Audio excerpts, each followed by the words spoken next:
Shalom. Giving all praise to Yahweh Hashem, Shai Hashem, Kakodash. And I'm going to entitle this video, Did Russia Make a Declaration of War? And I'm just going to let you listen. I'm not going to say too much. I may, after this, he makes his speech, I may say a few words, and let's see where the Spirit leads me. I'm not thinking of anything right now. I'm not thinking of any precepts, but well, there's precepts in my mind. First precept is Ezekiel 37, the fulfillment of Gog and Magog.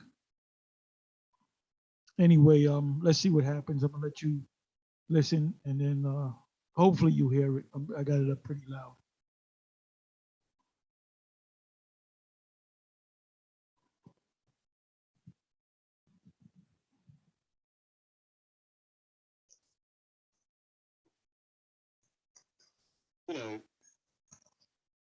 Very briefly, I'd like to add a few points based on what the Master said and I said earlier in my introductory remarks. Everyone's been discussing that, and the armed forces are also looking at that. We're also discussing the draft agreements that were sent to NATO and to the US on strategic stability. What we see right now is that some of those who are against us, they say it's like an ultimatum by Russia. Is it an ultimatum or not? Definitely not. Once again, I'd like to remind everyone, whatever, quote unquote partners did in the past years, the US, by ensuring, promoting their interests and their security, thousands of kilometers away from their national territory. They've been doing it, here's some of the hawkish things. They've been doing this without any UN sanctions. They were bombing Yugoslavia. Did they ever have a UN Security Council sanction? Where is Yugoslavia? Where is the US? They destroyed the country. Yes, indeed. That country had internal conflict, its own issues. But who gave them the right to attack? Attack and bomb a European capital. And so we had some other countries that, just backed along, or ain't along. But what about Iraq? What they said was the trigger. They said it was the weapons of mass destruction. They invaded the country, they destroyed it, they created a hotbed of international terrorism. Then they said, oh, sorry. Reconnaissance, intelligence gave us some bad results, that was because of poor reconnaissance. Well, it turned out there were no weapons of mass destruction. It had been destroyed. What about Syria? Did they ever ask for any sanction from the UN Security Council? No, they do what they want to do. What they're currently doing in Ukraine, what they're planning to do in Ukraine, that's not thousands of kilometers away from our borders. No, that's right near our home. We cannot go any inch back.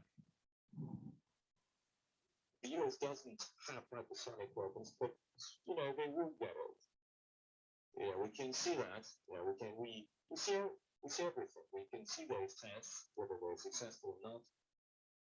We more or less know when it's going to happen, when they're going to get all those weapons. Okay, they put up sonic missiles in Ukraine, and then under the guise they might use it. They don't have silicon. We do have silicon. It doesn't mean that they would use it tomorrow, but they might equip Ukraine and they would push Russia and those extremists from neighboring states together. They might, provoke them to fight against Crimea under very good circumstances for them. Do they think we're not aware of those threats, or we just sit idly by and watch it? No, that's the biggest issue, We cannot go back an inch further. Military conflicts and bloodshed, it's not our choice. We don't want such a scenario. We don't want to address issues through political diplomatic means. We need to have some clear-cut, legally binding guarantees. That's the point of what we sent to Washington and Brussels. And we hope we can get a clear response to it. There are some signals that would say that our partners appear to be ready to work together, but there is a danger that there will be an attempt to, to swamp it down, so to speak, to use that force to do what they want. We are aware of this. And such a scenario is not something we're going to accept. We really hope for a constructive and substantive negotiations with some visible, some obvious outcome in some foreseeable future would provide equal security for everyone. But we can only achieve this if there's a successful development of our armed forces. We've seen some very good progress in the past years. We've achieved very good level of capabilities, and I pointed that out, and the minister echoed that. We have a very good pace in upgrading our armed forces. There are some issues which we need to look into, and we are working on them. We're working with our industries, with our industrial enterprises. We go to Sochi in the south of Russia and really focus on the defense of promoting our forces. So I'm going to stop this right here, but I'm going to leave the whole speech in the description box. But as you can see, folks, this is all the generals in the entire Russian military right here. This was the presentation between Russia's entire generals. All of these are 3- and 4-star generals in the Army, Navy, Air Force. They were all attending this meeting. So this is a very, very historic, important meeting of what is going on right now in the world. And I wanted you guys to see this just to show you folks that the information I am providing you is correct. And this is up to date. This happened today. This is Dmitry Medvedev right here. He was the president of Russia a couple years ago, but he is still in the government of Russia. But like I said, please watch the whole video.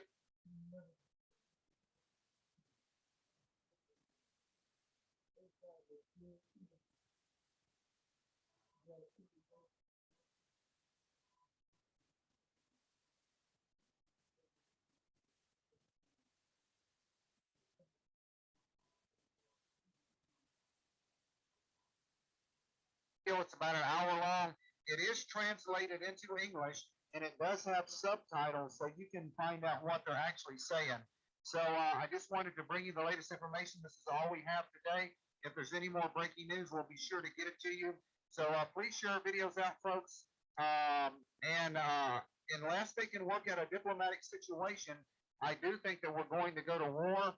But as you can hear President Putin say on this speech that he just did, that he doesn't trust the United States, he doesn't trust NATO. He said that they could just be trying to stall with negotiations. So they did give United States and NATO a time limit. I think that's January the 8th. Yeah, so he mentioned not just U.S. He mentioned NATO, which is U.S.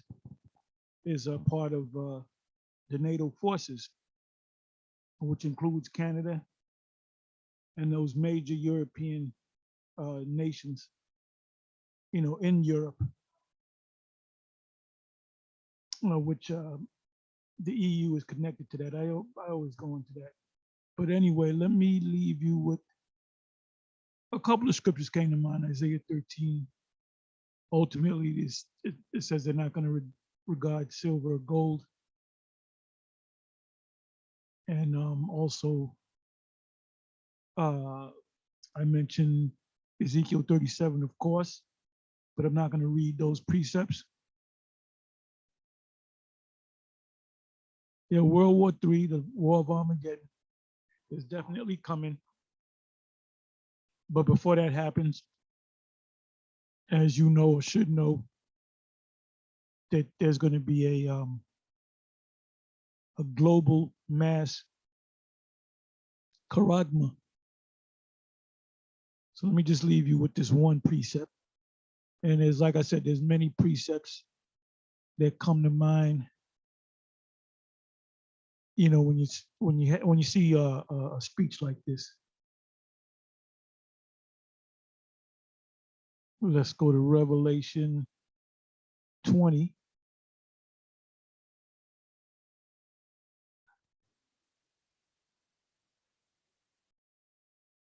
And we'll go to 7.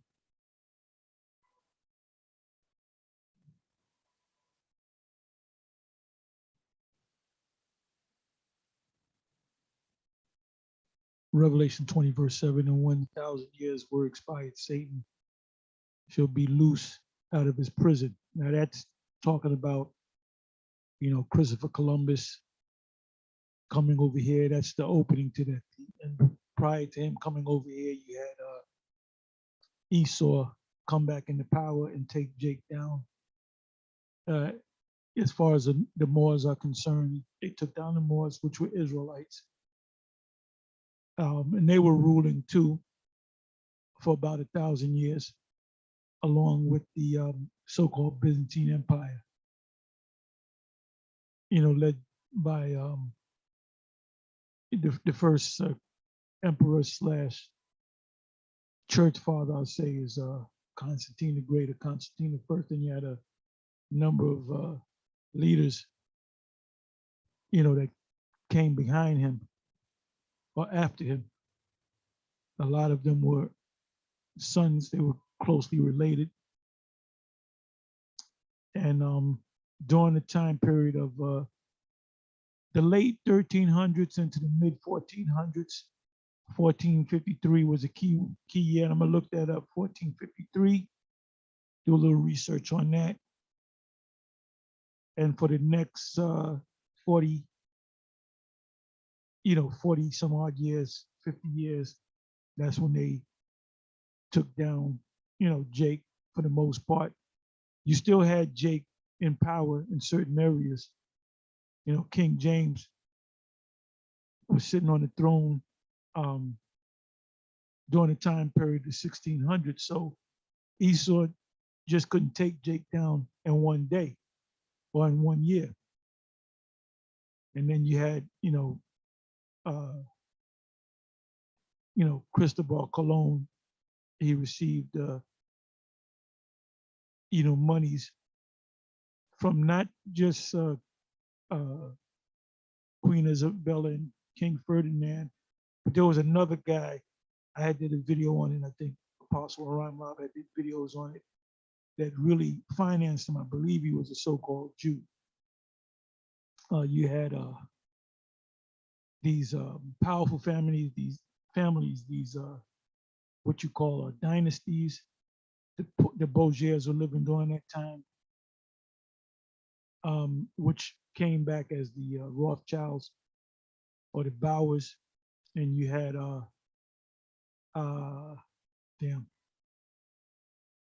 you had the Oppenheimers came on the scene, and they came on the scene before the Rothschilds. The Rothschilds came up under them, the Oppenheimers. You still have Oppenheimer's around, super rich families, old money. The Langolos, look that up, which are the Langsons today. That's their modern, you know, Americanized name, the Langsons. They're big in real estate and other things. A lot of these super rich that are trillionaires, they're not going to let you know that they're rich. You know, they'll let you see the middle management, the vassals, the middle guys, like the Elon Musk and the what's this guy Jeff Bezos's and Bill Gates. You know, these are new guys that just popped on the scene. And they say, "Oh, Elon Musk is the richest man on the planet." No, he's not. You got these guys, the Rockefellers, that are behind the scenes. The super rich don't want you to know that they're rich. They don't want you to know. They want to pull strings behind the scenes. Anyway, so the beginning of that was during that time period of the 1400, 1453, 1492. Columbus came over here, and it says a verse, and shall go out to deceive the nations which are in the four quarters of the earth, Gog and Magog. Gog and Magog is only mentioned a couple of times in the scriptures, here in Revelation 20 and Ezekiel 37, as far as prophecy is concerned, to gather them together. So this is going from the 1400s, jumping to right now. The gathering, to gather them together to battle, the number of whom is as the sand of the sea. Oh, another precept that comes to mind is Revelation chapter 17, dealing with the NATO nations and the EU nations ultimately attacking Babylon as well. 9th verse, and they went up on the breadth of the earth and compassed the camp of the saints. About the camp of the saints is twofold. The camp of the saints is Jerusalem, the Palestine.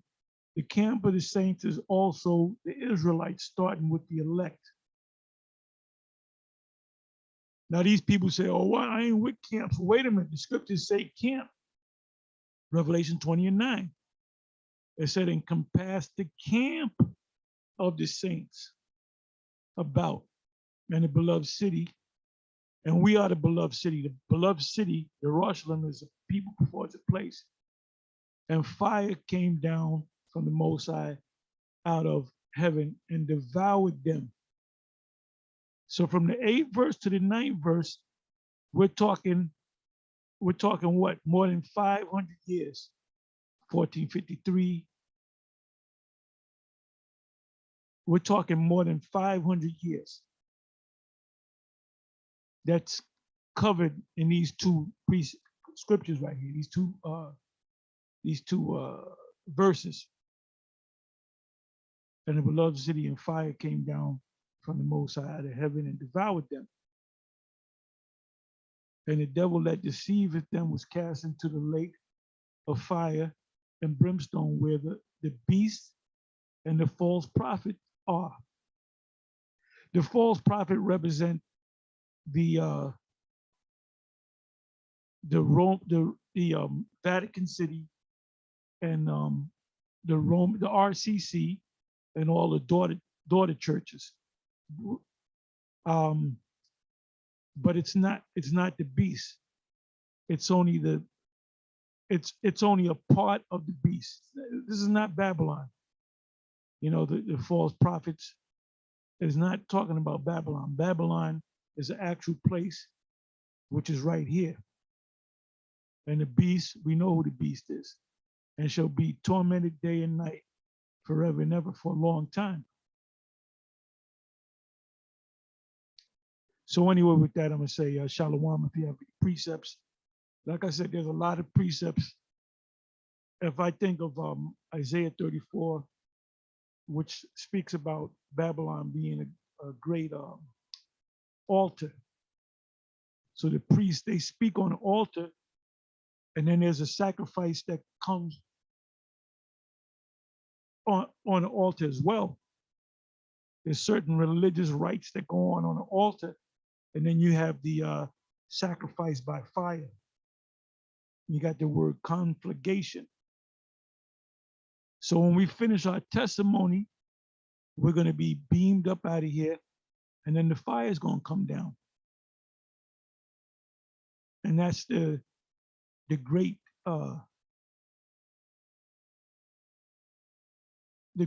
conflagration.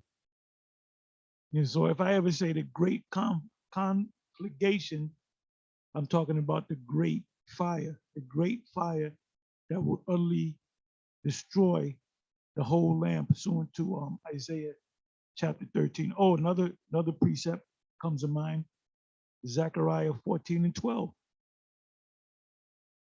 Really, you can read that whole chapter.